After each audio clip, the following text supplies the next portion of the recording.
Your Invisible Power. The Mental Science of Judge Thomas Troward as Practiced and Taught by His Personal Pupil. By Genevieve Behrend. Read by Sarah Partridge. First published in 1921. Working Principles and Concrete Examples in Applied Mental Science. This recording is a production of Master Key Society for the purpose of research, study, and discussion.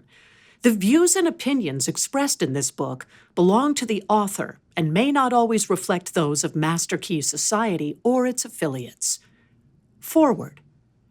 These pages have been written for the purpose and with the hope that their suggestions may furnish you a key to the attainment of your desires and to explain that fear should be entirely banished from your consciousness in order for you to obtain possession of the things you want. This presupposes, of course, that your desire for possession is based upon your aspiration for greater happiness. For example, you feel that the possession of more money, lands, or friends will make you happier, and your desire for possession of these things arises from a conviction that their possession will bring you freedom and contentment. In your effort to possess, you will discover that the thing you most need is to consistently be your best self. For example, one morning after class, a man came to me and asked if I would speak the word of supply for him as he was sadly in the need of money. He offered me a $5 bill with the remark, "Dear madam, that is half of every dollar I have in the world. I am in debt. My wife and child have not the proper clothing. In fact, I must have money." I explained to him that money is the symbol of differentiated substance. This substance fills all space. It is present for you right now, and it will manifest to you as the money you require. But, he questioned, it may come too late. I told him it could not come too late, as it is eternally present. He understood and got the uplift of my spoken word. I did not see the man again, but 6 months later, I had a letter from him stating he was in New Orleans. He said, "I am well established here in my regular profession of photography. I own my own home, have an automobile of my own, and am generally prospering. And dear Miss Behrend, I want to thank you for lifting me out of the depths that day in New York." 3 days after I talked to you, a man whom I have not seen for years met me on the street. When I explained my situation to him, he loaned me the money to pay my bills and come down here. The enclosed check is to help you continue your wonderful work of teaching people how to mentally reach out and receive their never-failing supply. I would not take anything for my understanding as you have given it to me. God bless you. A feeling that greater possessions, no matter of what kind they may be, will of themselves bring contentment or happiness is a misunderstanding. No person, place, or thing can give you happiness. They may give you cause for happiness and a feeling of contentment, but the joy of living comes from within.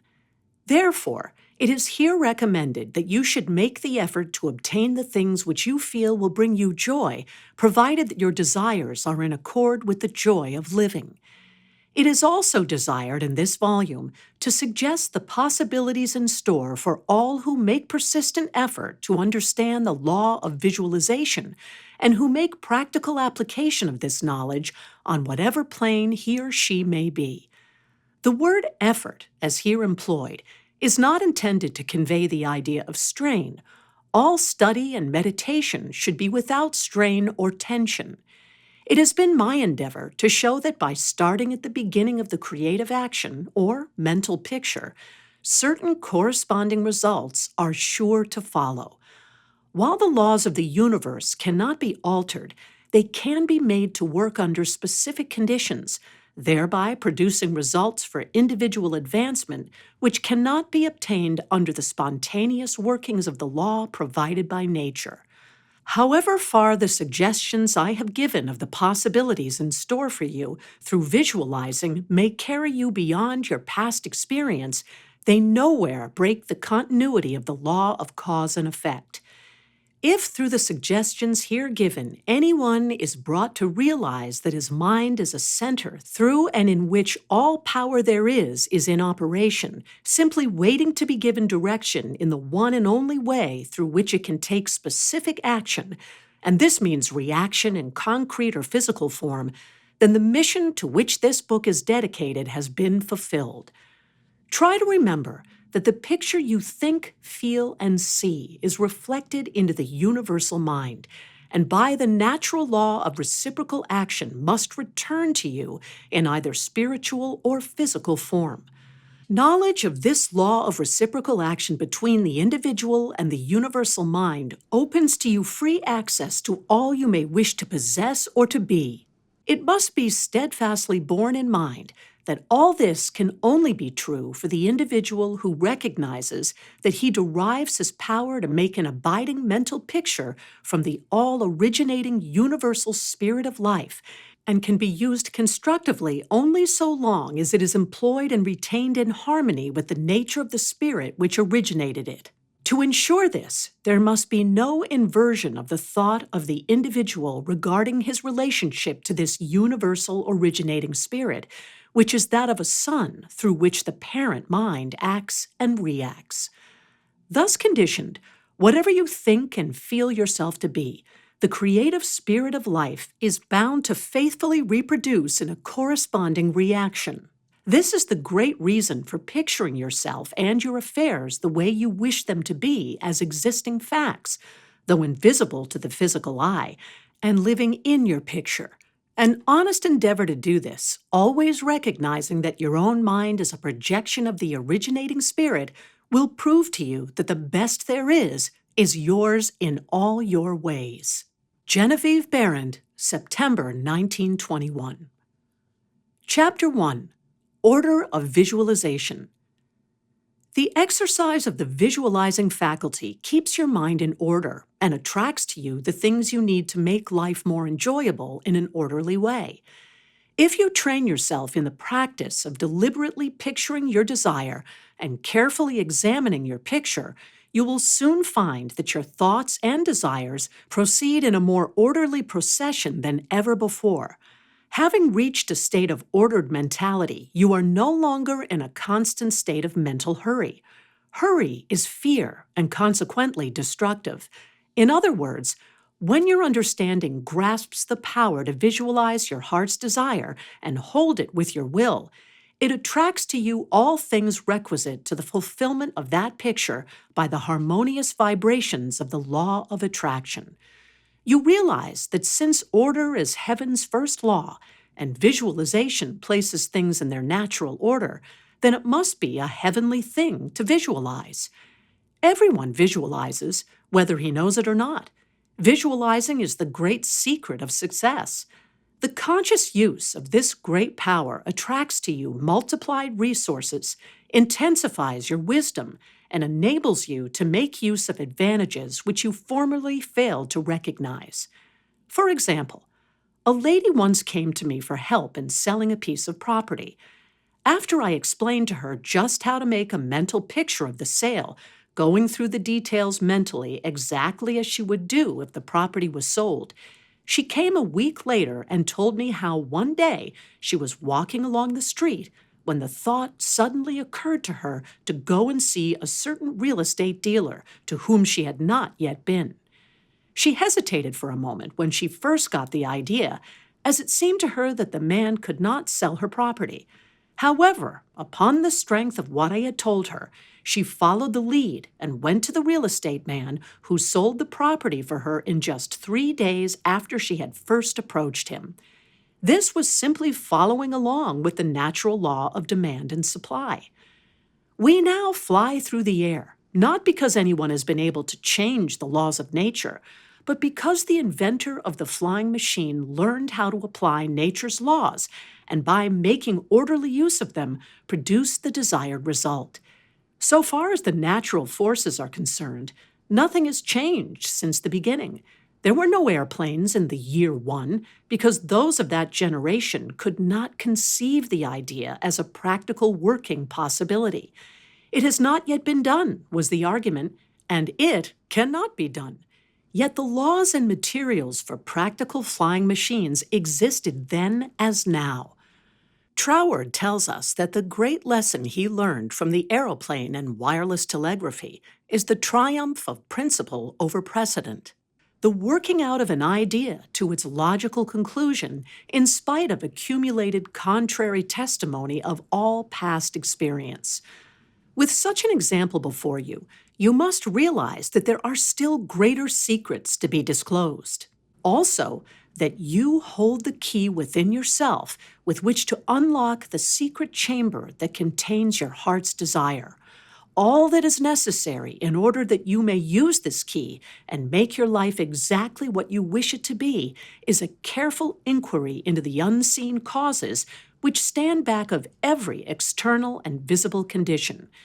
Then bring these unseen causes into harmony with your conception, and you will find that you can make practical working realities of possibilities which at present seem but fantastic dreams. For example, a woman came to me in New York City asking for help as she was out of work. I spoke the word of ever-present supply to her and intensified it by mentally seeing the woman in the position she dreamed of, but which she had been unable to make a practical reality. That same afternoon, she called up and told me she could hardly believe her senses, as she had just taken exactly the kind of a position she wanted. The employer told her she had been wanting a woman like her for months. We all know that the balloon was the forefather of the airplane. In 1766, Henry Cavendish, an English nobleman, proved that hydrogen gas was 7 times lighter than air. From that discovery, the balloon came into existence, and from the ordinary balloon, the dirigible, a cigar-shaped airship, was evolved. Study of aeronautics and the laws of aerial locomotion of birds and projectiles led to the belief that mechanism could be evolved by which heavier-than-air machines could be made to travel from place to place and remain in the air by the maintenance of great speed which would overcome by propulsive force the ordinary law of gravitation. Professor Langley of Washington, who developed much of the theory which others afterward improved upon, was subjected to much derision when he sent a model aeroplane up only to have it bury its nose in the muddy water of the Potomac. But the Wright brothers, who experimented in the latter part of the 19th century, realized the possibility of traveling through the air in a machine that had no gas bag. They saw themselves enjoying this mode of transportation with great facility. It is said that one of the brothers would tell the other, when their varied experiences did not turn out as they expected, "It's all right, brother. I can see myself riding in that machine, and it travels easily and steadily." Those Wright brothers knew what they wanted and kept their pictures constantly before them. And though transportation through the air is in its infancy, we all feel sure that it will become as ordinary a method of travel as is the automobile. In visualizing or making a mental picture, you are not endeavoring to change the laws of nature. You are fulfilling them.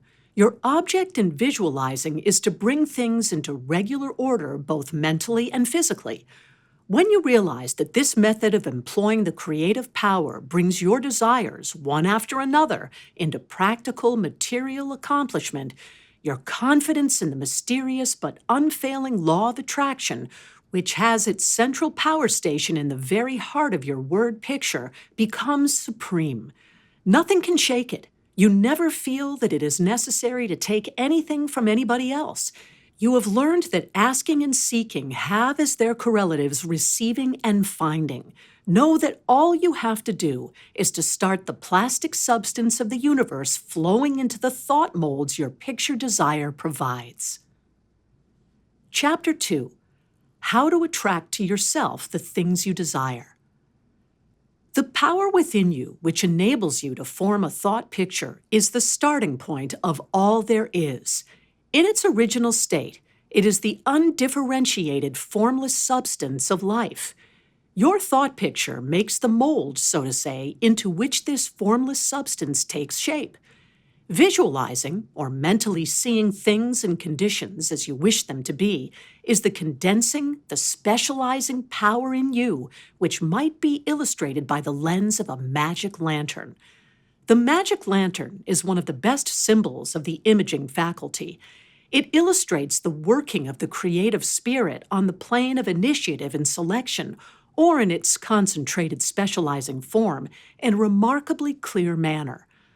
The picture slide illustrates your own mental picture, invisible in the lantern of your mind until you turn on the light of your will. That is to say, you light up your desire with absolute faith that the creative spirit of life in you is doing the work. By the steady flow of the light of the will on the spirit, your desired picture is projected upon the screen of the physical world, an exact reproduction of the pictured slide in your mind. For example, a woman came to me for help to cause her husband to return to her. She said she was very unhappy and lonely without him and longed to be reunited. I told her she could not lose love and protection because both belonged to her. She asked what she should do to get her husband back again. I told her to follow the great power of intuition and think of her husband as perfectly free and the embodiment of all that a husband should be. She went away quite happy, but returned in a few days telling me that her husband desired a divorce in order to marry again. She was quite agitated and had evidently relaxed her will in following the instructions given at the former interview. Again, I told her to hold constantly in her mind that the loving protection of the spirit of life would guide her in perfect happiness. A month later, she came again, telling me her husband had married the other woman. This time, she had completely lost her mental grip. I repeated the words to her as before, and she regained her poise. 2 months later, she came back to me, full of joy. Her husband had come to her begging her forgiveness, telling her what a terrible mistake he had made as he could not be happy without her. They are now living happily together, and she at least learned the necessity of holding her pictured desires steadily in place by the use of her will. Visualizing without a will sufficiently steady to inhibit every thought and feeling contrary to your picture would be as useless as a magic lantern without the light. On the other hand, if your will is sufficiently developed to hold your picture in thought and feeling without any ifs, simply realizing that your thought is the great attracting power, then your mental picture is as certain to be projected upon the screen of your physical world as any picture slide put into the best magic lantern ever made. Try projecting the picture in a magic lantern with a light that is constantly shifting from one side to the other, and you will have the effect of an uncertain will. It is as necessary that you should always stand back of your picture with a strong, steady will as it is to have a strong, steady light back of a picture slide. The joyous assurance with which you make your picture is the very powerful magnet of faith, and nothing can obliterate it. You are happier than you ever were because you have learned to know where your source of supply is, and you rely upon its never-failing response to the direction you give it. All said and done, happiness is the one thing which every human being wants, and the study of visualization enables you to get more out of life than you ever enjoyed before. Increasing possibilities keep opening out more and more before you. A businessman once told me that since practicing visualization and forming the habit of devoting a few minutes each day to thinking about his business as he desired it to be in a large, broad way, his business had more than doubled in 6 months. His method was to go into a room every morning before breakfast and take a mental inventory of his business as he had left it the evening before, and then enlarge upon it. He said he expanded and expanded in this way until his affairs were in a remarkably successful condition. He would see himself in his office doing everything that he wanted done. His occupation required him to meet many strangers every day. In his mental picture, he saw himself meeting these people, understanding their needs and supplying them in just the way they wished.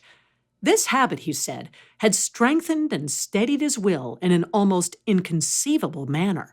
Furthermore, by thus mentally seeing things as he wished them to be, he had acquired the confident feeling that a certain creative power was exercising itself for him and through him for the purpose of improving his little world.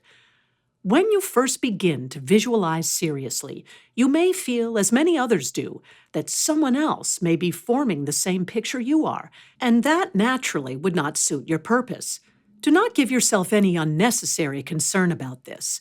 Simply try to realize that your picture is an orderly exercise of the universal creative power specifically applied. Then you may be sure that no one can work in opposition to you. The universal law of harmony prevents this. Endeavor to bear in mind that your mental picture is universal mind, specifically exercising its inherent powers of initiative and selection. God, or universal mind, made man for the special purpose of differentiating himself through him. Everything there is came into existence in this same way, by this self-same law of self-differentiation, and for the same purpose. First came the idea, the mental picture, or the prototype of the thing, which is the thing itself in its incipiency. The great architect of the universe contemplated himself as manifesting through his polar opposite, matter, and the idea expanded and projected itself until we have not only a world, but many worlds.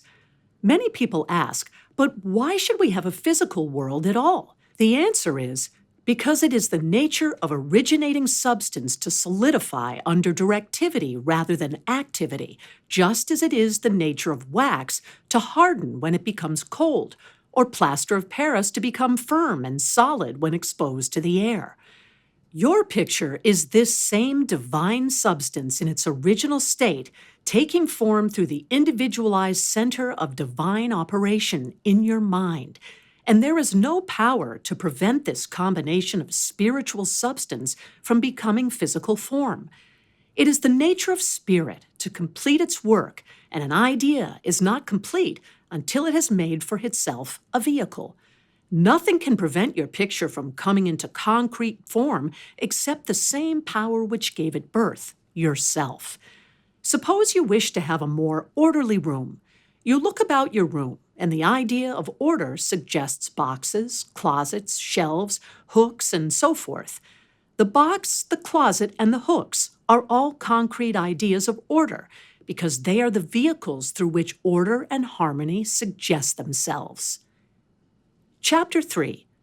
Relation between mental and physical form. Some persons feel that it is not quite proper to visualize for things. It's too material, they say. Why, material form is necessary for the self-recognition of spirit from the individual standpoint, and this is the means through which the creative process is carried forward. Therefore, far from matter being an illusion and something which ought not to be, matter is the necessary channel for the self-differentiation of spirit. However, it is not my desire to lead you into lengthy and tiresome scientific reasoning in order to remove the mystery of visualization and to put it upon a logical foundation. Naturally, each individual will do this in his own way.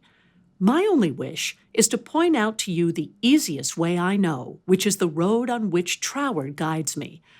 I feel sure you will conclude, as I have, that the only mystery in connection with visualizing is the mystery of life taking form, governed by unchangeable and easily understood laws. We all possess more power and greater possibilities than we realize, and visualizing is one of the greatest of these powers. It brings other possibilities to our observation. When we pause to think for a moment, we realize that for a cosmos to exist at all, it must be the outcome of a cosmic mind, which binds all individuals' minds to a certain generic unity of action, thereby producing all things as realities and nothing as illusions. If you take this thought of Troward's and meditate upon it without prejudice, you will surely realize that concrete material form is an absolute necessity of the creative process. Also, that matter is not an illusion, but a necessary channel through which life differentiates itself. If you consider matter in its right order as the polar opposite to spirit, you will not find any antagonism between them. On the contrary, together they constitute one harmonious whole. And when you realize this, you feel in your practice of visualizing that you are working from cause to effect, from beginning to end. In reality, your mental picture is the specialized working of the originating spirit. One could talk for hours on purely scientific lines, showing, as Troward says, that raw material for the formation of the solar systems is universally distributed throughout all space. Yet investigation shows that while the heavens are studded with millions of suns, there are spaces which show no signs of cosmic activity. This being true, there must be something which started cosmic activity in certain places while passing over others in which the raw material was equally available. At first thought, one might attribute the development of cosmic energy to the etheric particles themselves. Upon investigation, however, we find that this is mathematically impossible in a medium which is equally distributed throughout space, for all its particles are in equilibrium. Therefore, no one particle possesses in itself a greater power of originating motion than the other. Thus, we find that the initial movement, though working in and through the particles of primary substance, is not the particles themselves. It is this something we mean when we speak of spirit. This same power that brought universal substance into existence will bring your individual thought or mental picture into physical form. There is no difference in the power. The only difference is a difference of degree. The power and the substance themselves are the same. Only in working out your mental picture, it has transferred its creative energy from the universal to the particular and is working in the same unfailing manner from its specific center, your mind. Chapter 4. Operation of your mental picture. The operation of a large telephone system may be used as a simile. The main or head central subdivides itself into many branch centrals, every branch being in direct connection with the main central, and each individual branch, recognizing the source of its existence, reports all things to its central head. Therefore, when assistance of any nature is required, new supplies, difficult repairs to be done, or whatnot, the branch in need goes at once to its central head. It would not think of referring its difficulties or its successes to the main central of a telegraph system, though they might belong to the same organization. These different branch centrals know that the only remedy for any difficulty must come from the central out of which they were projected and to which they are always attached. If we, as individual branches of the universal mind, would refer our difficulties in the same confident manner to the source from which we were projected and use the remedies which it has provided, we would realize what Jesus meant when he said, "Ask and ye shall receive." Our every requirement would be met. Surely the father must supply the child. The trunk of the tree cannot fail to provide for its branches. For example, a man came to me in great distress, saying he was about to lose his home in the South. In his own words, it was mortgaged to the hilt, and his creditors were going to foreclose. It was the house he was born in and grown to young manhood in, and the thought of losing it filled his heart and mind with sorrow, not only from a money standpoint, but from the standpoint of sentimental association. I explained to him that the power that brought him into existence did so for the purpose of expressing its limitless supply through him, that there was no power on earth which could cut him off from his source except his own consciousness, and in reality he would not be cut off then. I explained to him that he had it, but was unable to recognize that it was there, and said infinite substance is manifesting in you right now. The next week, on Sunday, just before leaving my dressing room in the Selwyn Theater to give my afternoon message, I received the following note. Dear Mrs. Behrend, I want you to know that I am the happiest man in the whole city of New York. My home in the South is saved. The money came in the most miraculous way, and I have telegraphed enough to pay off the mortgage. Please tell the people this afternoon about this wonderful power. You may be sure I did, explaining to them everything animate or inanimate is called into existence or outstandingness by a power which itself does not stand out. The power which creates the mental picture, the originating spirit substance of your picture desire, does not stand out. It projects the substance of itself, which is a solidified counterpart of itself, while it remains invisible to the physical eye. Only those will ever appreciate the value of visualizing who are able to realize Paul's meaning when he said, "The worlds were formed by the word of God. Things which are seen are not made of things which do appear." There is nothing unusual or mysterious in the idea of your pictured desire coming into material evidence. It is the working of a universal natural law. The world was projected by the self-contemplation of the universal mind, and this same action is taking place in its individualized branch, which is the mind of man. Everything in the whole world has its beginning in mind and comes into existence in exactly the same manner, from the hat on your head to the boots on your feet. All are projected thoughts solidified. Your personal advance in evolution depends upon your right use of the power of visualizing, and your use of it depends on whether you recognize that you yourself are a particular center through and in which the originating spirit is finding ever new expression for potentialities already existing within itself. This is evolution. This continues the unfolding of existing through outwardly invisible things. Your mental picture is the force of attraction which evolves and combines the originating substance into specific shape. Your picture is the combining and evolving powerhouse, so to say, through which the originating creative spirit expresses itself.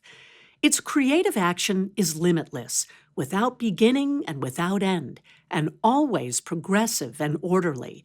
It proceeds stage by stage, each stage being a necessary preparation for the one to follow. Now let us see if we can get an idea of the different stages by which the things in the world have come to be. Troward says, if we can get at the working principle which is producing these results, we can very quickly and easily give it personal application. First, we find that the thought of originating life or spirit about itself is its simple awareness of its own being, and this produces a primary ether, a universal substance out of which everything in the world must grow. Troward also tells us that though this awareness of being is a necessary foundation for any further possibilities, it is not much to talk about. It is the same with individualized spirit, which is yourself. Before you can entertain the idea of making a mental picture of your desire as being at all practical, you must have some idea of your being, of your I am, and just as soon as you are conscious of your I amness, you begin to wish to enjoy the freedom which this consciousness suggests. You want to do more and be more, and as you fulfill this desire within yourself, localized spirit begins conscious activities in you. The thing you are more concerned with is the specific action of the creative spirit of life, universal mind specialized. The localized God germ in you is your personality, your individuality, and since the joy of absolute freedom is the inherent nature of this God germ, it is natural that it should endeavor to enjoy itself through its specific center. And as you grow in the comprehension that your being, your individuality, is God particularizing himself, you naturally develop divine tendencies. You want to enjoy life and liberty. You want freedom in your affairs as well as in your consciousness, and it is natural that you should. With this progressive wish, there is always a faint thought picture. As your wish and your recognition grow into an intense desire, this desire becomes a clear mental picture. For example, a young lady studying music wishes she had a piano in order to practice at home. She wants the piano so much that she can mentally see it in one of the rooms. She holds the picture of the piano and indulges in the mental reflection of the pleasure and advantage it will be to have the piano in the corner of the living room. One day, she finds it there, just as she had pictured it. As you grow in understanding as to who you are, where you came from, what the purpose of your being is, and how you are to fulfill the purpose for which you are intended, you will become a more and more perfect center through which the creative spirit of life can enjoy itself. And you will realize that there can be but one creative process filling all space, which is the same in its potentiality, whether universal or individual. Furthermore, all that there is, whether on the plane of the visible or invisible, had its origin in the localized action of thought or a mental picture. And this includes yourself, because you are universal spirit localized, and the same creative action is taking place through you. Now you are no doubt asking yourself why there is so much sickness and misery in the world. If the same power and intelligence which brought the world into existence is in operation in the mind of man, why does it not manifest itself as strength, joy, health, and plenty?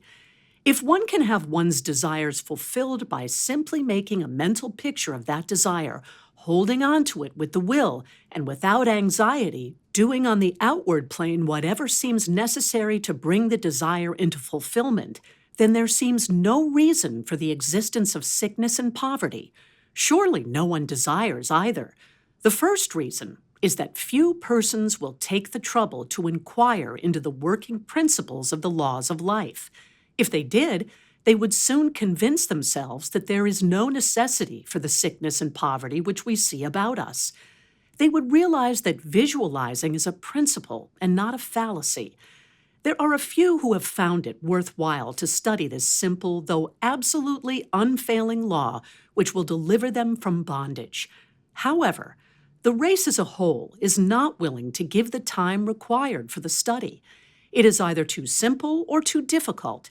They may make a picture of their desire with some little understanding of visualizing for a day or two, but more frequently it is for an hour or so. If you will insist upon mentally seeing yourself surrounded by things and conditions as you wish them to be, you will understand that the creative energy sends its substance in the direction indicated by the tendency of your thoughts. Herein lies the advantage of holding your thought in the form of a mental picture. For example, a man in the hardware business in New Jersey came to me in great distress. He would have to go into bankruptcy unless something happened in a fortnight. He said he had never heard of visualizing.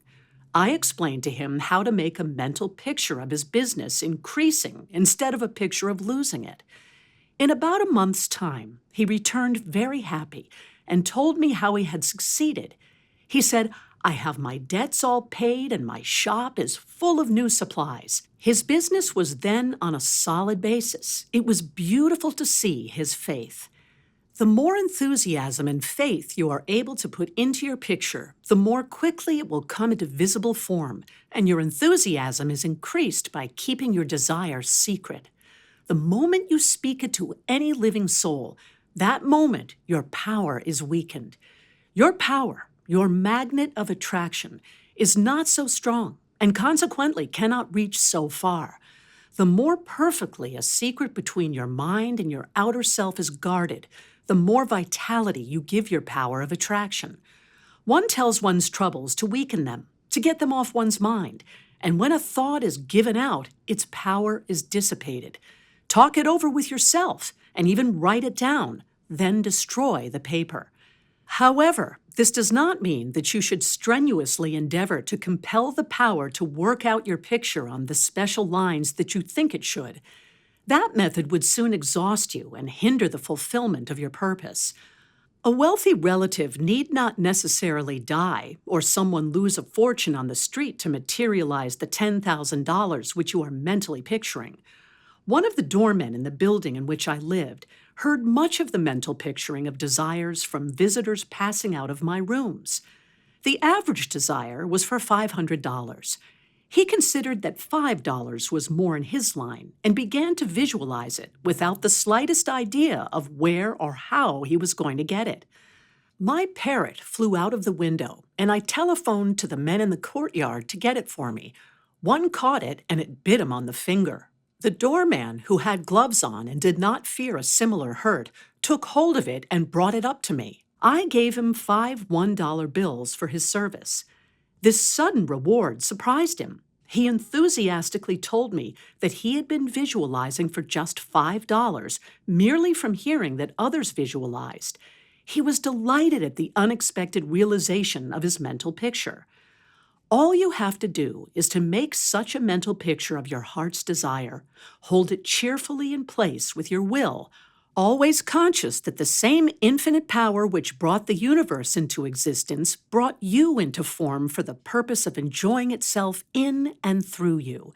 And since it is all life, love, light, power, peace, beauty, and joy, and is the only creative power there is, the form it takes in and through you depends upon the direction given it by your thought indicator.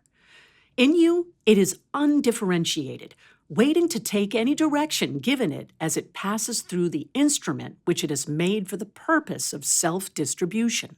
It is this power which enables you to transfer your thoughts from one form to another. The power to change your mind is the individualized universal power taking the initiative, giving direction to the unformed substance contained in every thought. It is the simplest thing in the world to give this highly sensitive substance any form you will through visualizing. Anyone can do it with a small expenditure of effort. Once you really believe that your mind is a center through which the unformed substance of all there is in your world takes involuntary form, the only reason why your picture does not always materialize is because you have introduced something antagonistic to the fundamental principle. Very often, this destructive element is caused by the frequency with which you change your pictures. After many such changes, you decide that your original desire is what you want after all. Upon this conclusion, you begin to wonder why, being your first picture, it hasn't materialized. The substance with which you are mentally dealing is more sensitive than the most sensitive photographer's film. If in taking a picture, you suddenly remembered you had already taken a picture on that same plate, you would not expect a perfect result of either picture. On the other hand, you may have taken 2 pictures on the same plate unconsciously.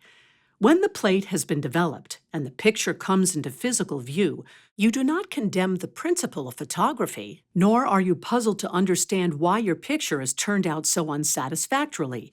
You do not feel that it is impossible for you to obtain a good, clear picture of the subject in question.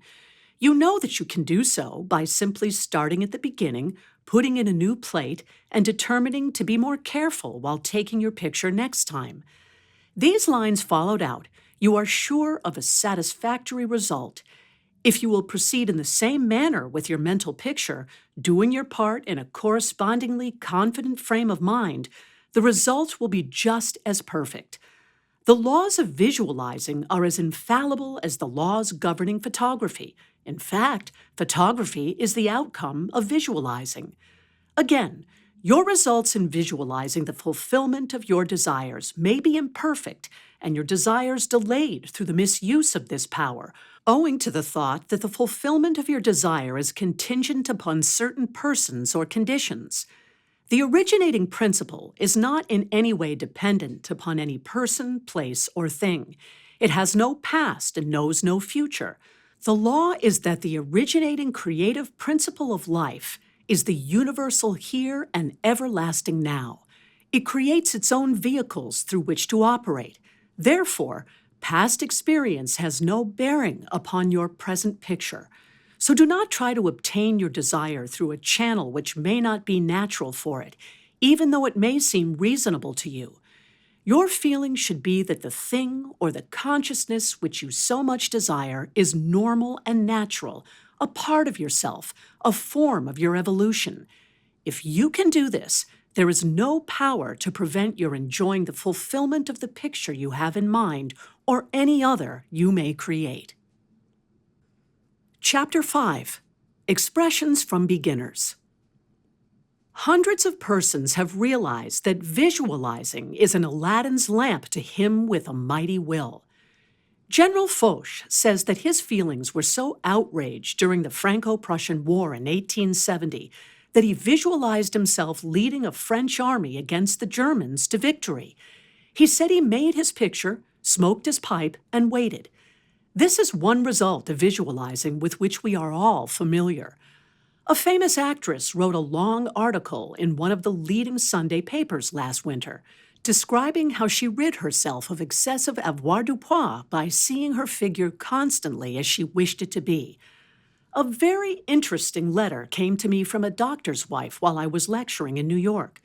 She began with the hope that I would never discontinue my lectures on visualization, making humanity realize the wonderful fact that they possess the means of liberation within themselves. Relating her own experience, she said that she was born on the east side of New York in the poorest quarter.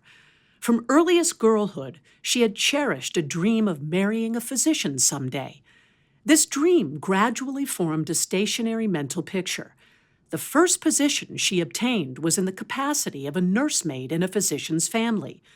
Leaving this place, she entered the family of another doctor. The wife of her employer died, and in time, the doctor married her, the result of her long-pictured yearning. After that, both she and her husband conceived the idea of owning a fruit farm in the South. They formed a mental picture of the idea and put their faith in its eventual fulfillment. The letter she sent me came from her fruit farm in the South. Her second mental picture had seen the light of materialization. Many letters of a similar nature come to me every day. The following is a case that was printed in the New York Herald last May. Atlantic City, May 5. She was an old woman, and when she was arraigned before Judge Clarence Goldenberg in the police court today, she was so weak and tired she could hardly stand. The judge asked the court attendant what she was charged with. "Stealing a bottle of milk, Your Honor," repeated the officer. "She took it from the doorstep of a downtown cottage before daybreak this morning." "Why did you do that?" Judge Goldenberg asked her. "I was hungry," the old woman said. "I didn't have a cent in the world, and no way to get anything to eat except to steal it. I didn't think anybody would mind if I took a bottle of milk." "What's your name?" asked the judge. "Weinberg," said the old woman. "Elizabeth Weinberg." Judge Goldenberg asked her a few questions about herself. Then he said, "Well, you're not very wealthy now, but you're no longer poor. I've been searching for you for months. I've got $500 belonging to you from the estate of a relative. I am the executor of the estate." Judge Goldenberg paid the woman's fine out of his own pocket and then escorted her into his office, where he turned her legacy over to her and sent a policeman out to find her a lodging place. I learned later that this little woman had been desiring and mentally picturing $500, while all the time ignorant of how it could possibly come to her. But she kept her vision and strengthened it with her faith. In a recent issue of Good Housekeeping, there was an article by Addington Bruce entitled "Stiffening Your Mental Backbone." It is very instructive and would benefit anyone to read it. He says, in part, "Form the habit of devoting a few moments every day to thinking about your work in a large, broad, imaginative way as a vital necessity to yourself and a useful service to society." Huntington, the great railway magnate before he started building his road from coast to coast, said that he took hundreds of trips all along the line before there was a rail laid. It is said that he would sit for hours with a map of the United States before him and mentally travel from coast to coast, just as we do now over his fulfilled mental picture. It would be possible to call your attention to hundreds of similar cases. The method of picturing to yourself what you desire is both simple and enjoyable if you once understand the principle back of it well enough to believe it. Over and above everything else, be sure of what it is you really want. Then specialize your desire along the lines given in the following chapter. Chapter 6. Suggestions for Making Your Mental Picture. Perhaps you want to feel that you've lived to some purpose. You want to be contented and happy. You feel that good health and a successful business would give you contentment. After you have decided once and for all that this is what you want, you proceed to picture yourself healthy and your business just as great a success as you can naturally conceive it growing into.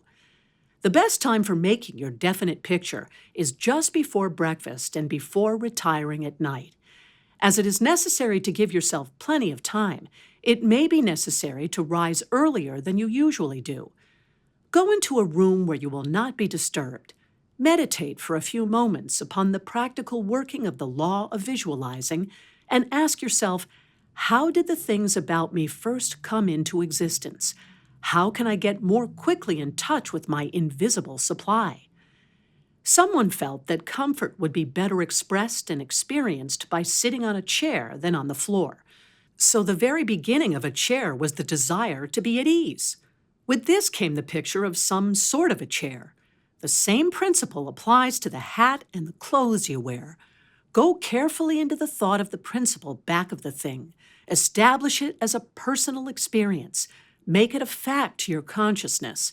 Then open a window, take about 10 deep breaths, and during the time, draw a large imaginary circle of light around you. As you inhale, keeping yourself in the center of this circle of light, see great rays of light coming from the circle and entering your body at all points, centralizing itself at your solar plexus. Hold the breath a few moments at this central point of your body, the solar plexus. Then slowly exhale. As you do this, mentally see imaginary rays or sprays of light going up through the body and down and out through the feet. Mentally spray your entire body with this imaginary light.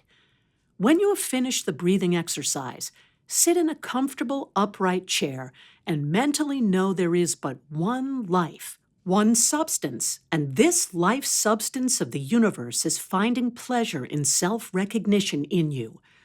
Repeat some affirmation of this kind until you feel the truth and stimulating reality of the words which you are affirming. Then begin your picture. If you are thorough in this, you will find yourself in the deep consciousness beneath the surface of your own thought power. Whether your desire is for a state of consciousness or a possession, large or small, begin at the beginning. If you want a house, begin by seeing yourself in the kind of house you desire.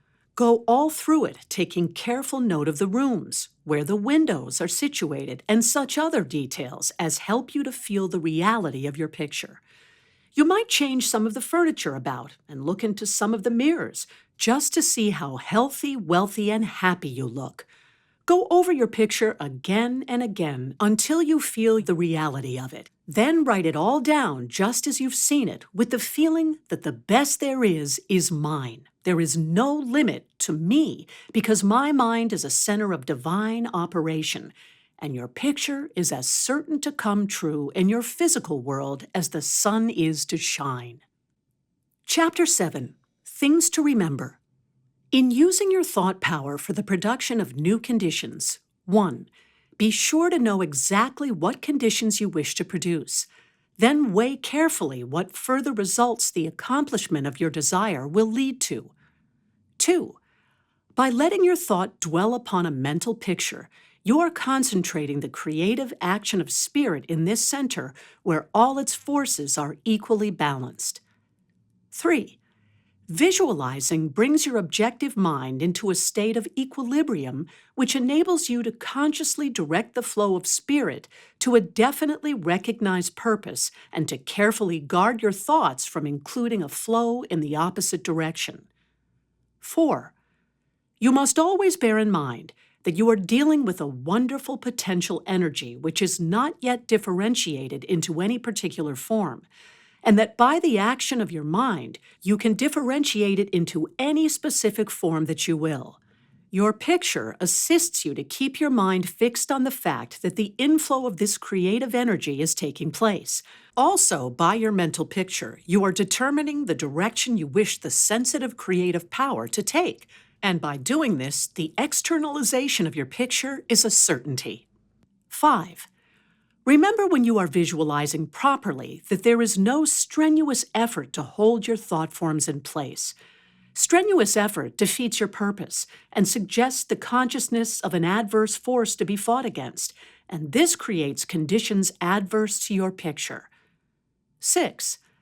By holding your picture in a cheerful frame of mind, You shut out all thoughts that would disperse or dissipate the spiritual nucleus of your picture. Because the law is creative in its action, your pictured desire is certain of accomplishment. 7. The seventh and great thing to remember in visualizing is that you are making a mental picture for the purpose of determining the quality you are giving to the previously undifferentiated substance and energy, rather than to arrange the specific circumstances for its manifestation. That is the work of creative power itself. It will build its own forms of expression quite naturally if you will allow it, and save you a great deal of needless anxiety. What you really want is expansion in a certain direction, whether of health, wealth, or whatnot, and so long as you get it, as you surely will if you confidently hold to your picture, what does it matter whether it reaches you by some channel which you thought you could count upon, or through some other of whose existence you had no idea? You are concentrating energy of a particular kind for a particular purpose. Bear this in mind, and let specific details take care of themselves, and never mention what you are doing to anyone. Remember always that nature, from her clearly visible surface to her most arcane depths, is one vast storehouse of light and good entirely devoted to your individual use. Your conscious oneness with the great whole is the secret of success, and when once you have fathomed this, you can enjoy your possession of the whole or a part of it at will, because by your recognition, you have made it and can increasingly make it yours. Never forget that every physical thing, whether for you or against you, was a sustained thought before it was a thing. Thought as thought is neither good nor bad. It is creative action and always takes physical form. Therefore, the thoughts you dwell upon become the things you possess or do not possess. For example, a man came to me telling me how he longed to marry a certain young woman, but felt he could not afford to, as his salary was small and work uncertain. I spoke the word of ever-present, certain, unlimited supply and explained that love knows no failure. It is yours to enjoy. See yourself in the kind of a home you both want. Do your part, keep on loving the girl, and believe absolutely in that which lives and loves in you. A few months later, they both came to my study looking radiantly happy. I knew they were married.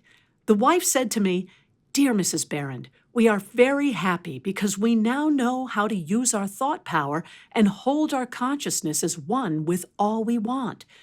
So be yourself and enjoy life in your own divine way. Do not fear to be your true self, for everything you want wants you." Chapter 8. Why I Took Up the Study of Mental Science. I have frequently been questioned about my reasons for taking up the study of mental science, and as to the results of my search, not only in the knowledge of principles, but also in the application of that knowledge for the development of my own life. Such inquiries are justifiable because one who essays the role of a messenger of psychological truths can only be convincing as he or she has tested them in the laboratory of mental experience. This is particularly true in my case, as the only personal pupil of T. Troward, the greatest master in mental science of the present day, whose teaching is based upon the relation borne by the individual mind toward the universal creative mind, which is the giver of life, and the manner in which that relation may be invoked to secure expansion and fuller expression in the individual life. My initial impulse toward the study of mental science was an overwhelming sense of loneliness. In every life, there must come some such experiences of spiritual isolation as pervaded my life at that period. Notwithstanding the fact that each day found me in the midst of friends, surrounded by mirth and gaiety, there was a persistent feeling that I was alone in the world. I had been a widow for about 3 years, wandering from country to country seeking for peace of mind. The circumstances and surroundings of my life were such that my friends looked upon me as an unusually fortunate young woman.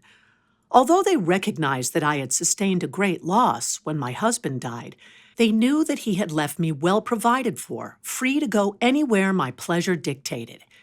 Yet if my friends could have penetrated my inmost emotions, they would have found a deep sense of emptiness and isolation. This feeling inspired a spirit of unrest, which drove me on in fruitless search upon the outside for that which I later learned could only be found within. I studied Christian Science, but it gave me no solace, though fully realizing the great work the scientists were doing, and even having the pleasure and privilege of meeting Mrs. Eddy personally. But it was impossible for me to accept the fundamental teachings of Christian Science and make practical application of it. When about to abandon the search for contentment and resign myself to resume a life of apparent amusement, a friend invited me to visit the great seer and teacher Abdul Baha. After my interview with this most wonderful of men, my search for contentment began to take a change. He had told me that I would travel the world over seeking the truth, and when I had found it, would speak it out. The fulfillment of the statement of this great seer then seemed to be impossible, but it carried a measure of encouragement and at least indicated that my former seeking had been in the wrong direction. I began in a feeble, groping way to find contentment within myself, for had he not intimated that I should find the truth? That was the big thing, and about the only thing I remember of our interview. A few days later, upon visiting the office of a New Thought practitioner, my attention was attracted to a book on his table entitled The Edinburgh Lectures on Mental Science by T. Troward. It interested me to see that Troward was a retired divisional judge from the Punjab, India. I purchased the book, thinking I would read it through that evening. Many have endeavored to do the same thing, only to find, as I did, that the book must be studied in order to be understood, and hundreds have decided, just as I did, to give it their undivided attention. After finding this treasure book, I went to the country for a few days, and while there studied the volume as thoroughly as I could. It seemed extremely difficult, and I decided to purchase another book of Troward's in the hope that its study might not require so much of an effort. Upon inquiry, I was told that a subsequent volume, The Door Lectures, was much the simpler and better of the two books. When I procured it, I found that it must also be studied. It took me weeks and months to get even a vague conception of the meaning of the first chapter of Door, which is entitled Entering into the Spirit of It.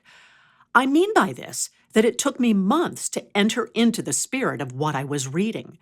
But in the meantime, a paragraph from page 26 arrested my attention as seeming the greatest thing I had ever read.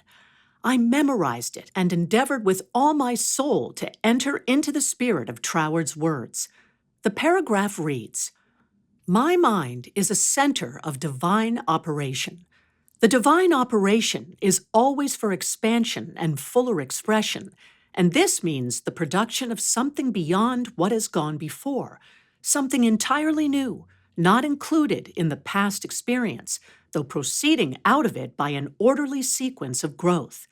Therefore, since the divine cannot change its inherent nature, it must operate in the same manner with me. Consequently, in my own special world of which I am the center, it will move forward to produce new conditions, always in advance of any that have gone before." It took an effort on my part to memorize this paragraph, but in the endeavor toward this end, the words seemed to carry with them a certain stimulus. Each repetition of the paragraph made it easier for me to enter into the spirit of it. The words expressed exactly what I had been seeking for. My one desire was for peace of mind.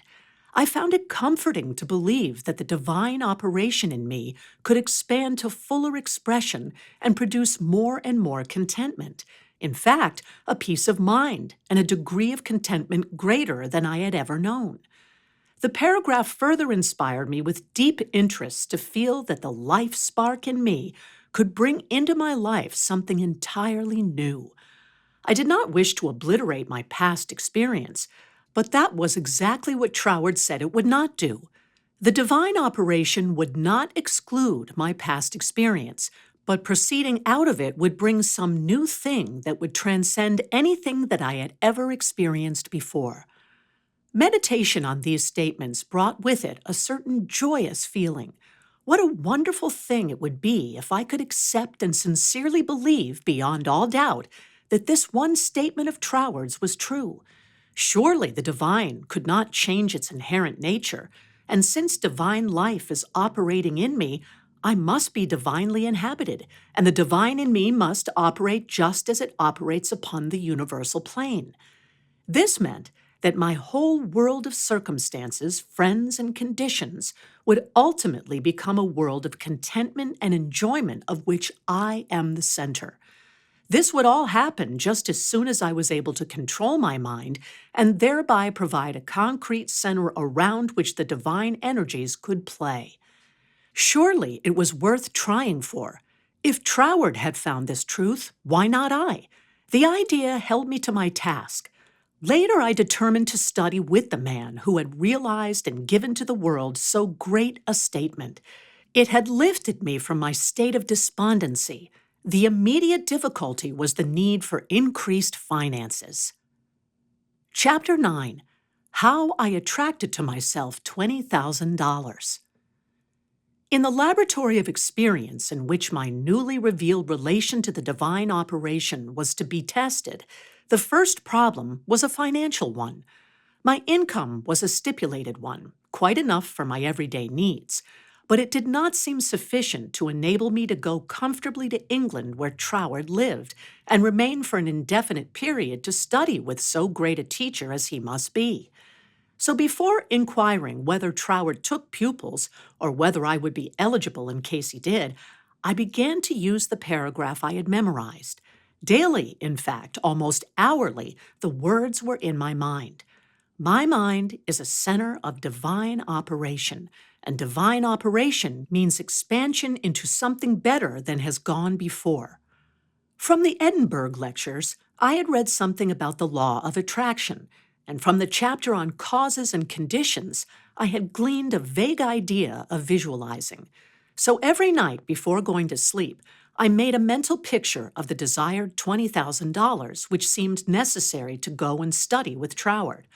20 $1,000 bills were counted over each night in my bedroom, and then with the idea of more emphatically impressing my mind with the fact that this $20,000 was for the purpose of going to England and studying with Troward, I wrote out my picture, saw myself buying my steamer ticket, walking up and down the ship's deck from New York to London, and finally saw myself accepted as Troward's pupil. This process was repeated every morning and every evening, always impressing more and more fully upon my mind Troward's memorized statement. My mind is a center of divine operations. I endeavored to keep this statement in the back part of my consciousness all the time with no thought in mind of how the money might be obtained. Probably the reason why there was no thought of the avenues through which the money might reach me was because I could not possibly imagine where the $20,000 would come from. So I simply held my thoughts steady and let the power of attraction find its own ways and means. One day, while walking on the street, taking deep breathing exercises, the thought came, my mind is surely a center of divine operation.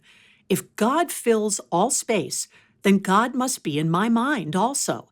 If I want this money to study with Troward that I may know the truth of life, then both the money and the truth must be mine, though I am unable to feel or see the physical manifestations of either. Still, I declared, it must be mine. While these reflections were going on in my mind, there seemed to come up from within me the thought, I am all the substance there is. Then, from another channel in my brain, the answer seemed to come. Of course, that's it. Everything must have its beginning in mind. The I, the idea, must be the only one and primary substance there is, and this means money as well as everything else. My mind accepted this idea, and immediately all the tension of mind and body was relaxed. There was a feeling of absolute certainty of being in touch with all the power life has to give. All thought of money, teacher, or even my own personality vanished in the great wave of joy which swept over my entire being. I walked on and on with this feeling of joy, steadily increasing and expanding until everything about me seemed to glow with resplendent light. Every person I passed was illuminated as I was. All consciousness of personality had disappeared, and in its place there came that great and almost overwhelming sense of joy and contentment. That night, when I made my picture of the $20,000, it was with an entirely changed aspect. On previous occasions, when making my mental picture, I had felt that I was waking up something within myself. This time, there was no sensation of effort. I simply counted over the $20,000, then, in a most unexpected manner, from a source of which I had no consciousness at the time, there seemed to open a possible avenue through which the money might reach me. At first, it took great effort not to be excited. It all seemed so wonderful, so glorious, to be in touch with supply. But had not Troward cautioned his readers to keep all excitement out of their minds in the first flush of realization of union with infinite supply, and to treat this fact as a perfectly natural result which had been reached through our demand? This was even more difficult for me than it was to hold the thought that all the substance there is, I am. I, idea, am the beginning of all form, visible or invisible. Just as soon as there appeared a circumstance which indicated the direction through which the $20,000 might come, I not only made a supreme effort to regard the indicated direction calmly as the first sprout of the seed I had sown in the absolute, but left no stone unturned to follow up that direction, thereby fulfilling my part.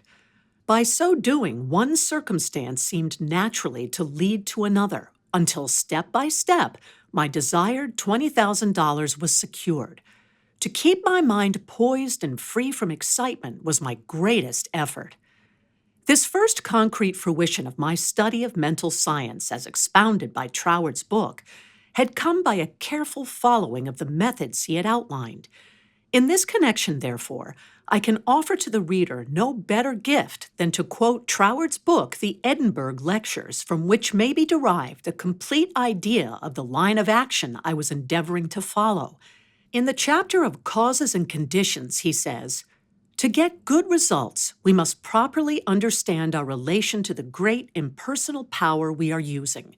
It is intelligent, and we are intelligent, and the two intelligencies must cooperate. We must not fly in the face of the law expecting it to do for us what it can only do through us, and we must therefore use our intelligence with the knowledge that it is acting as the instrument of a greater intelligence, and because we have this knowledge, we may and should cease from all anxiety as to the final result. In actual practice, we must first form the ideal conception of our object with the definite intention of impressing it upon the universal mind.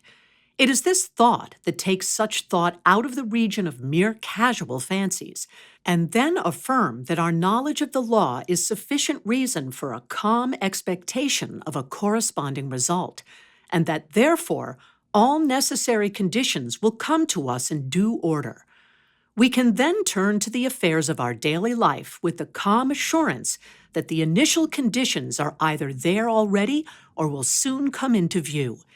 If we do not at once see them, let us rest content with the knowledge that the spiritual prototype is already in existence and wait till some circumstance pointing in the desired direction begins to show itself. It may be a very small circumstance, but it is the direction and not the magnitude which is to be taken into consideration. As soon as we see it, we should regard it as the first sprouting of the seed sown in the absolute, and do calmly and without excitement whatever the circumstances seem to require. And then later on, we shall see that this doing will in turn lead to a further circumstance in the same direction, until we find ourselves conducted step by step to the accomplishment of our object.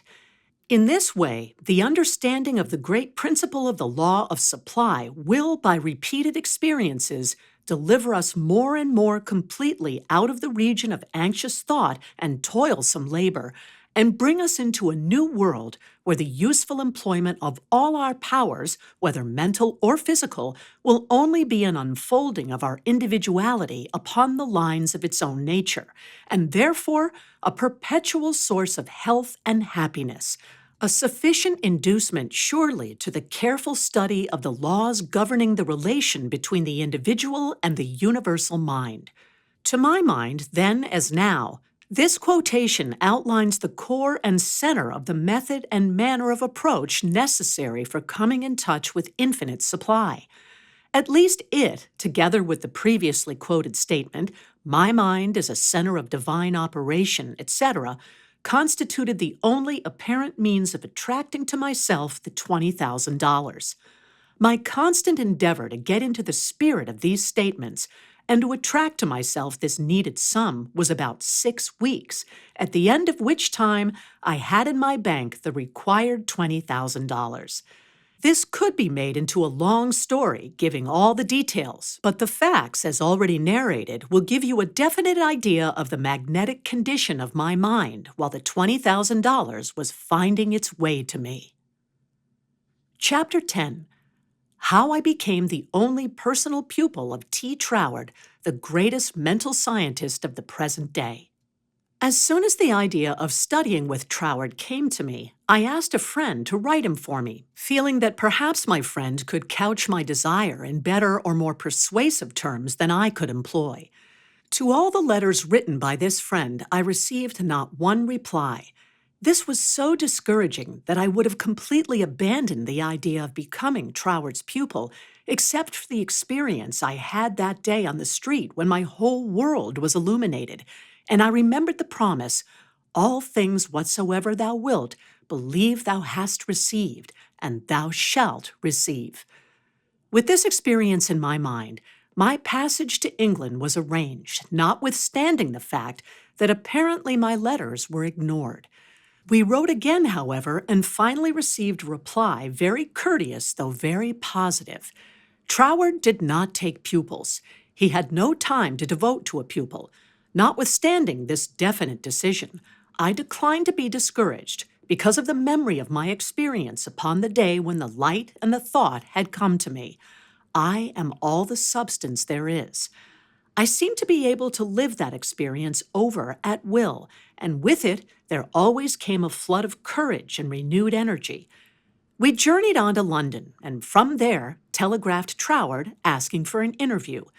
The telegram was promptly answered, setting a date when he could see us. At this time, Troward was living in Ruin Manor, a little out-of-the-way place in the southern part of England, about 20 miles from a railway station. We could not find it on the map, and with great difficulty, Cook's touring agency in London located the place for us.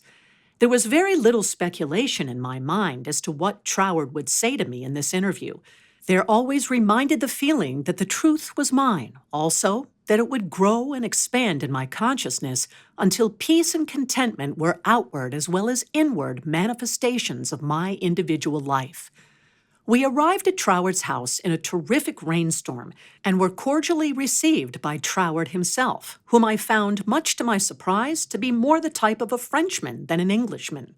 I afterward learned that he was a descendant of the Huguenot race, a man of medium stature with rather a large head, big nose, and eyes that fairly danced with merriment. After we had been introduced to the other members of the family and given a cup of hot tea, we were invited into the living room where Troward talked very freely of everything except my proposed studies. It seemed quite impossible to bring him to that subject. Just before we were leaving, however, I asked quite boldly, "Will you not reconsider your decision to take a personal pupil? I wish so much to study with you." To which he replied with a very indifferent manner that he did not feel he could give the time it would require for personal instruction, but that he would be glad to give me the names of 2 or 3 books which he felt would not only be interesting but instructive to me. He said he felt much flattered and pleased that I had come all the way from America to study with him, and as we walked out through the lane from his house to our automobile, his manner became less indifferent. A feeling of sympathy seemed to touch his heart, and he turned to me with the remark, You might write to me if so inclined after you get to Paris, and perhaps if I have time in the autumn, we could arrange something, though it does not seem possible now. I lost no time in following up his very kind invitation to write. My letters were all promptly and courteously answered, but there was never a word of encouragement as to my proposed studies. Finally, about 2 months later, there came a letter with this question in it: "What do you suppose is the meaning of this verse in the 21st chapter of Revelation? Verse 16, and the city lieth foursquare, and the length is as large as the breadth. And he measured the city with the reed, 12,000 furlongs. The length and the breadth and the height of it are equal." Instinctively, I knew that my chance to study with Troward hung upon my giving the correct answer to that question. The definition of the verse seemed utterly beyond my reach. Naturally, answers came to my mind, but I knew intuitively that they were incorrect. I began bombarding my scholarly friends and acquaintances with the same questions. Lawyers, doctors, priests, nuns, and clergymen all over the world received letters from me with this question in them. Later, answers began to return to me, but intuition told me not one was correct. All the while, I was endeavoring to find the answer for myself, but no answer came. I memorized the verse in order that I might meditate upon it. I began a search of Paris for the books Troward had recommended to me, and after 2 or 3 days' search, we crossed the River Seine to the Ile de Cité to go into some of the old bookstores there. The books were out of print, and these were the last places in which to find them. Finally, we came upon a little shop which had the books. The man had only one copy of each left, consequently the price was high. While remonstrating with the clerk, my eye rested upon the work of an astrologer, which I laughingly picked up and asked, "Do you think Professor would read my horoscope?" The clerk looked aghast at the suggestion and responded, "Why, no, madame. He is one of France's greatest astrologers. He does not read horoscopes." In spite of this answer, there was a persistent impulse within me to go to the man.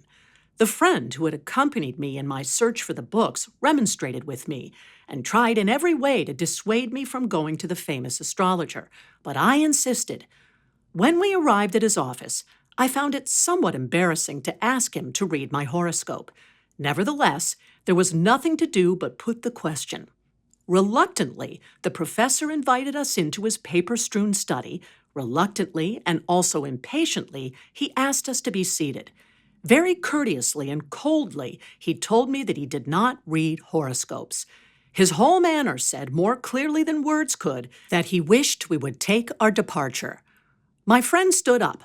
I was at a great loss what to do next, because I felt that I was not quite ready to go. Intuition seemed to tell me there was something for me to gain there.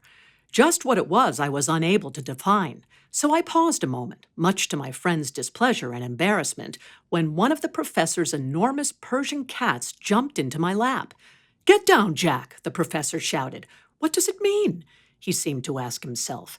Then, with a greater interest than he had hitherto shown in me, the professor said with a smile, "I have never known that cat to go to a stranger before, madame. My cat pleads for you. I also now feel an interest in your horoscope, and if you will give me the data, it will give me pleasure to write it out for you." There was a great feeling of happiness in me when he made this statement, which he concluded by saying, "I do not feel that you really care for your horoscope." The truth of this statement shocked me, because I did not care about a horoscope and could not give any reason why I was letting him do it. "However," he said, "may I call for your data next Sunday afternoon?" On Sunday afternoon, at the appointed time, the professor arrived and I was handing him the slip of paper with all the data of my birth, etc., when the idea came to ask the professor the answer to the question Troward had given me from the 16th verse of the 21st chapter of Revelation. The thought was instantly carried into effect, and I found myself asking this man what he thought this verse meant. Without pausing to think it over, he immediately replied, "It means the city signifies the truth, and the truth is non-invertible. Every side from which you approach it is exactly the same." Intuitively and undoubtingly, I recognized this answer as the true one, and my joy knew no bounds because I felt sure that with this correct answer in my possession, Troward would accept me as his pupil in the fall. As the great astrologer was leaving, I explained to him all about my desire to study with Troward, how I had come from New York City for that express purpose, seemingly to no avail until the answer to this test question had been given to me by him. He was greatly interested and asked many questions about Troward, and when asked if he would please send me his bill, he smilingly replied, "Let me know if the great Troward accepts you as his pupil," and bade me good afternoon. I hastened to my room to send a telegram to Troward, giving my answer to the question from the 16th verse of the 21st chapter of Revelation. There was an immediate response from Troward which said, "Your answer is correct. I'm beginning a course of lectures on the Great Pyramid in London. If you wish to attend them, we'll be pleased to have you, and afterward, if you still wish to study with me, I think it can be arranged." On receipt of this reply, preparations were at once made to leave Paris for London. I attended all the lectures, receiving much instruction from them, after which arrangements were made for my studying with Troward. 2 days before leaving for Cornwall, I received the following letter from Troward clearly indicating the line of study he gave me. 31 Stanwick Road, West, Kensington, England, November 8, 1912. Dear Mrs. Behrend, I think I had better write you a few lines with regard to your proposed studies with me, as I should be sorry for you to be under any misapprehension and so to suffer any disappointment. I have studied the subject now for several years and have a general acquaintance with the leading features of most of the systems which, unfortunately, occupy attention in many circles at the present time, such as Theosophy, the Tarot, the Kabbalah, and the like, and I have no hesitation in saying that to the best of my judgment, all sorts and descriptions of so-called occult study are in direct opposition to the real life-giving truth, and therefore you must not expect any teaching on such lines as these. We hear a great deal these days about initiation, but believe me, the more you try to become a so-called initiate, the further you will put yourself from living life. I speak after many years of careful study and consideration when I say that the Bible and its revelation of Christ is the one thing really worth studying, and that is a subject large enough in all conscience, embracing as it does our outward life and of everyday concerns, and also the inner springs of our life and all that we can in general terms conceive of the life in the unseen after putting off the body at death. You have expressed a very great degree of confidence in my teaching, and if your confidence is such that you wish, as you say, to put yourself entirely under my guidance, I can only accept it as a very serious responsibility, and should have to ask you to exhibit that confidence by refusing to look into such so-called mysteries as I would forbid you to look into. I am speaking from experience, but the result will be that much of my teaching will appear to be very simple, perhaps to some extent dogmatic, and you will say you have heard much of it before.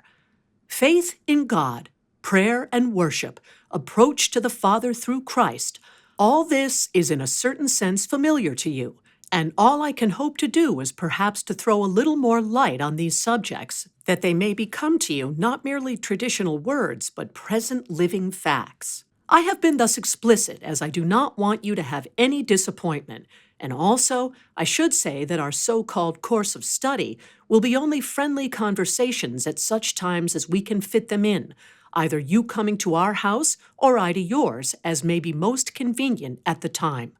Also, I will lend you some books which will be helpful, but they are very few and in no sense occult. Now, if all this falls in with your ideas, we shall, I am sure, be very glad to see you at Ruin Manor, and you will find that the residents there, though few, are very friendly and the neighborhood very pretty. But on the other hand, if you feel that you want some other source of learning, do not mind saying so, only you will never find any substitute for Christ. I trust you will not mind my writing you like this, but I do not want you to come all the way down to Cornwall and then be disappointed. With kindest regards, yours sincerely, signed, T. Troward. This copy of Troward's letter, to my mind, is the greatest thing I can give you. Chapter 11, How to Bring the Power in Your Word into Action. In every word you use, there is a power germ which expands and projects itself in the direction your word indicates, and ultimately develops into physical expression. For example, you wish the consciousness of joy. Repeat the word joy secretly, persistently, and emphatically. The repetition of the word joy sets up a quality of vibration which causes the joy germ to begin to expand and project itself until your whole being is filled with joy. This is not a mere fancy, but a truth.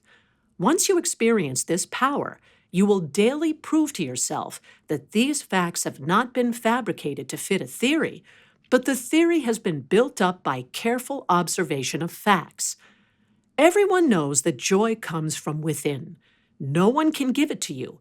Another may give you cause for joy, but no one can be joyous for you. Joy is a state of consciousness, and consciousness is purely mental. Troward says the mental faculties always work under something which stimulates them, and this stimulus may come either from without through the external senses or from within by the consciousness of something not perceptible on the physical plane. The recognition of this interior source of stimulum enables you to bring into your consciousness any state you desire. Once a thing seems normal to you, it is as surely yours through the law of growth and attraction as it is yours to no addition after you have learned the use of figures. This method of repeating the word makes the word in all of its limitless meaning yours, because words are the embodiment of thoughts, and thought is creative, neither good nor bad, simply creative. This is the reason why faith builds up and fear destroys. Only believe, and all things are possible unto you. It is faith that gives you dominion over every adverse circumstance or condition. It is your word of faith that sets you free, not faith in any specific thing or act, but simple faith in your best self in all ways. It is because of this ever-present creative power within the heart of the word that makes your health, your peace of mind, and your financial condition a reproduction of your most habitual thought. Try to believe and understand this, and you will find yourself master of every adverse circumstance or condition, for you will become a prince of power. Chapter 12, How to Increase Your Faith. But, you ask, how can I speak the word of faith when I have little or no faith? Every living thing has faith in something or somebody. Faith is that quality of power which gives the creative energy a corresponding vitality, and the vitality in the word of faith you use causes it to take corresponding physical form. Even intense fear is alive with faith. You fear smallpox because you believe it possible for you to contract it. You fear poverty and loneliness because you believe them possible for you. It is the faith which understands that every creation had its birth in the womb of thought words that gives you dominion over all things, your lesser self included, and this feeling of faith is increased and intensified through observing what it does. Your constant observation should be of your state of consciousness when you did, not when you hoped you might, but feared it was too good to be true. How did you feel that time when you simply had to bring yourself into a better frame of mind and did? Or you had to have a certain thing and got it? Live these experiences over again and again mentally until you really feel in touch with the self which knows and does, and then the best there is yours. Chapter 13, The Reward of Increased Faith. Your desire to be your best has expanded your faith into the faith of the universe which knows no failure, and has brought you into conscious realization that you are not a victim of the universe, but a part of it. Consequently, you are able to recognize that there is that within yourself which is able to make conscious contact with the universal law, and enables you to press all the particular laws of nature, whether visible or invisible, into serving your particular demand or desire.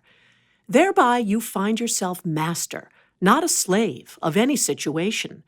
Troward tells us that this mastering is to be accomplished by knowledge, and the only knowledge which will afford this purpose in all its measureless immensity is the knowledge of the personal element in universal spirit and its reciprocity to our own personality. In other words, the words you think, the personality you feel yourself to be, are all reproductions in miniature of God or specialized universal spirit. All your word thoughts were God word forms before they were yours. The words you use are the instruments, channels through which the creative energy takes form. Naturally, this sensitive creative power can only reproduce in accordance with the instrument through which it passes.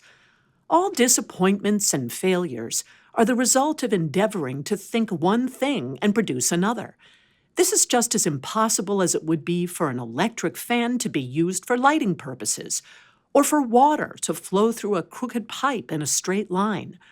The water must take the shape of the pipe through which it flows. Even more truly, this sensitive, invisible substance must reproduce outwardly the shape of the thought word through which it passes. This is the law of its nature.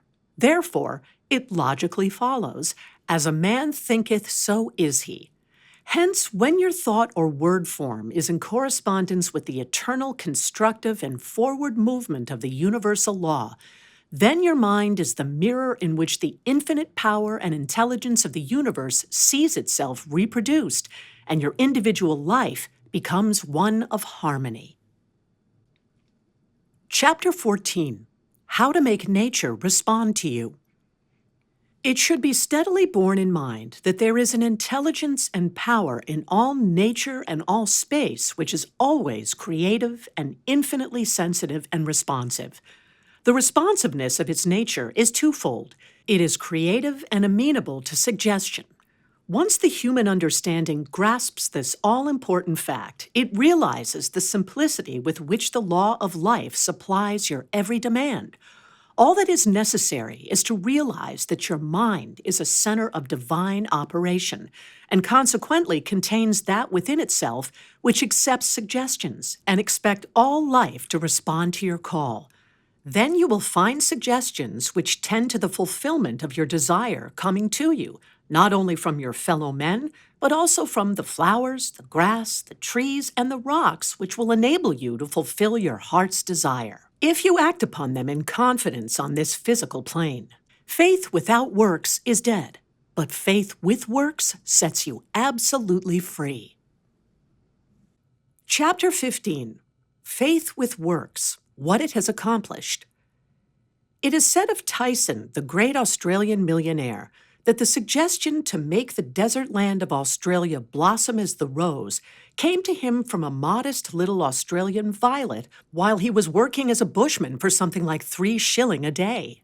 He used to find these friendly little violets growing in certain places in the woods, and something in the flower touched something akin to itself in the mind of Tyson. He would sit on the side of his bunk at night and wonder how flowers and vegetable life could be given an opportunity to express themselves in the desert land of Australia. No doubt he realized that it would take a long time to save enough money to put irrigating ditches in the desert lands, but his thought and feeling assured him it could be accomplished, and if it could be done, he could do it. If there was a power within himself which was able to capture the idea, then there must be a responsive power within the idea itself which could bring itself into a practical physical manifestation.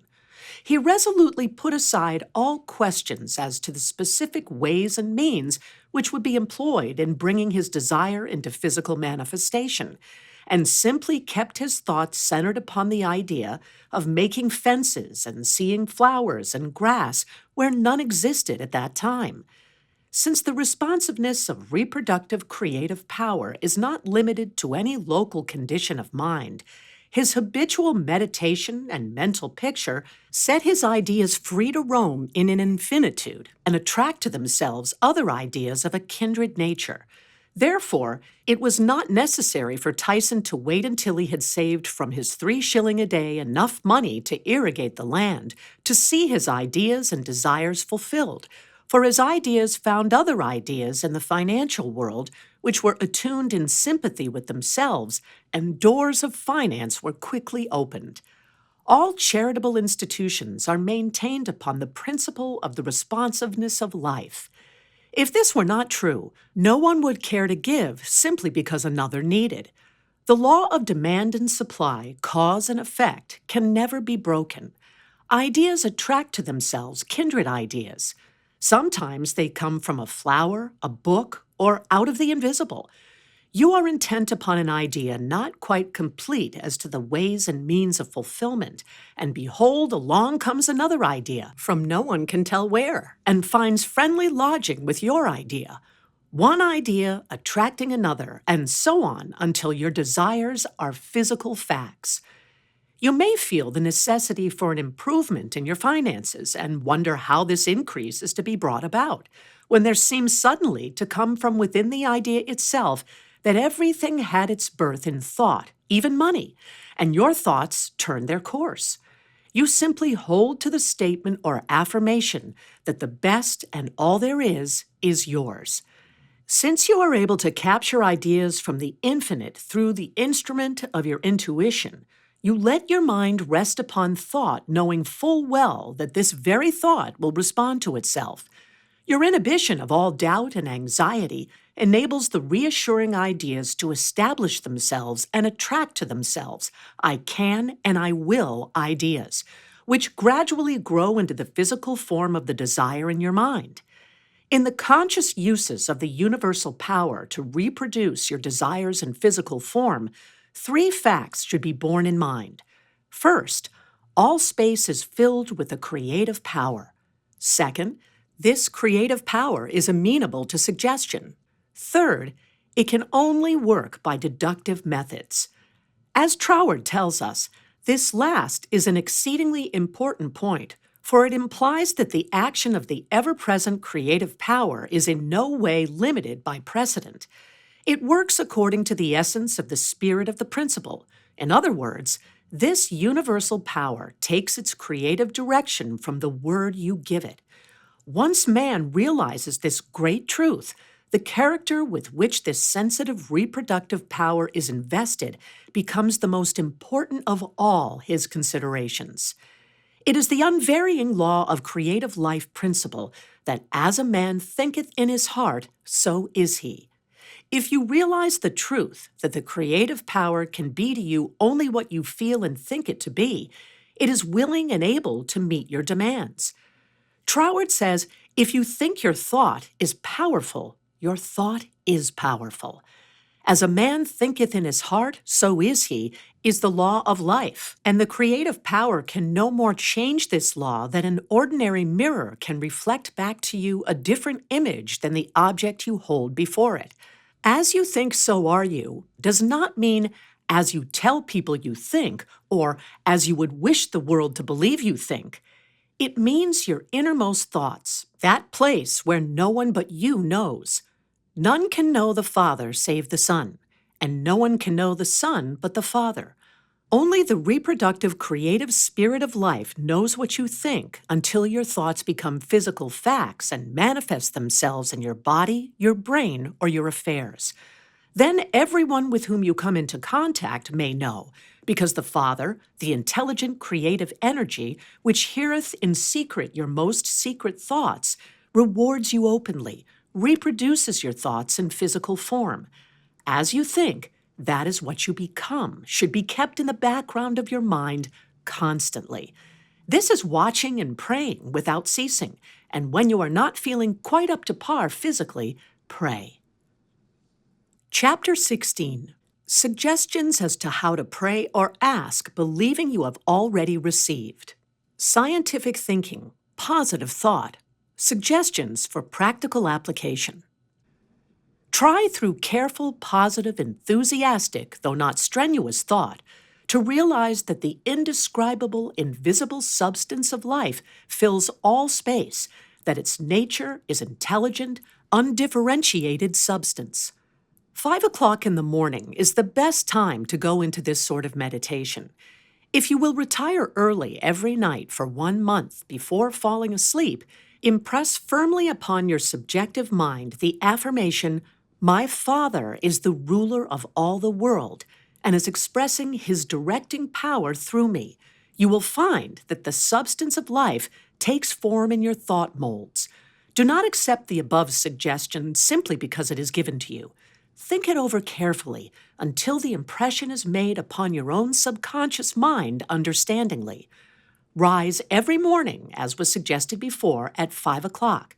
Sit in a quiet room in a straight-backed chair and think out the affirmation of the previous evening, and you will realize and be able to put into practice your princely power with the realization, to some extent at least, that your mind really is a center through which all the creative energy and power there is taking form.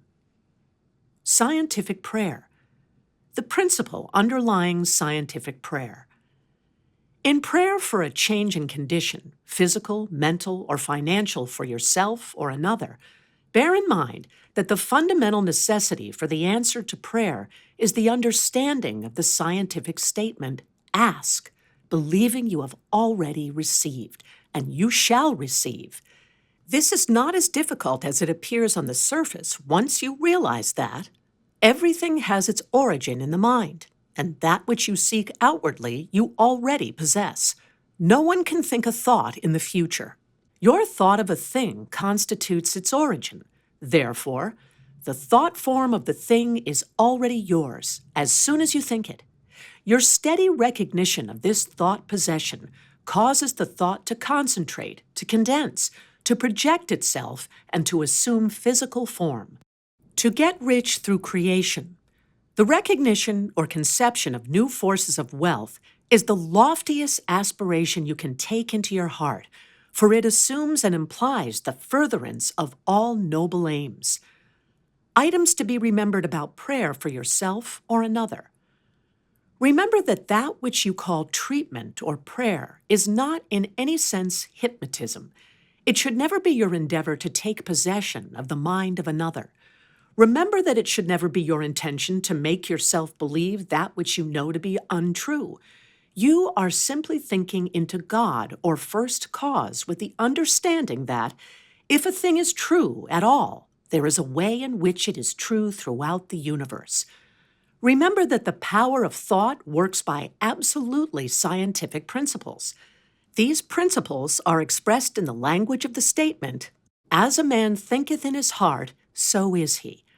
This statement contains a world of wisdom, but man's steady recognition and careful application of the statement itself is required to bring it into practical use. Remember that the principles involved in being as we think in our heart are elucidated and revealed by the law, "As you sow, so shall you reap." Remember that your freedom to choose just what you think, just what thought possession you will affirm and claim, constitutes God's gift to you. It shows how First Cause has endowed every man with the power and ability to bring into his personal environment whatever he chooses. Cause and effect in reference to getting. If you plant an acorn, you get an oak. If you sow a grain of corn, you reap a stalk and many kernels of corn. You always get the manifestation of that which you consciously or unconsciously affirm and claim, habitually declare and expect, or in other words, as you sow. Therefore, sow the seeds of "I am," "I ought to do," "I can do," "I will do." Realize that because you are, you ought to do, that because you ought to do, you can do, that because you can do, you do.